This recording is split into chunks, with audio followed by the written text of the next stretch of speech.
ఈరోజు రాఖీ కట్టడానికి మీ తమ్ముడి దగ్గరికి వెళ్ళావుగా, ఏమన్నాడు? అరే వాళ్ళు ఈరోజు ఎంత బాగా చూసుకున్నారో తెలుసా నన్ను. ఏమండి మీ అక్క వచ్చారు, రావద్దునా?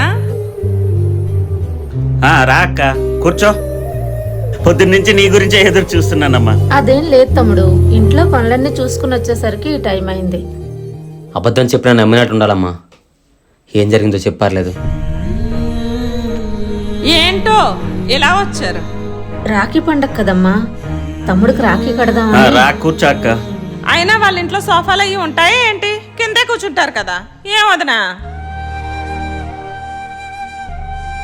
మొన్న సారీ కొన్నాను కదే, అది అక్కకిచ్చే. ఇదిగో తీసుకోయమ్మా.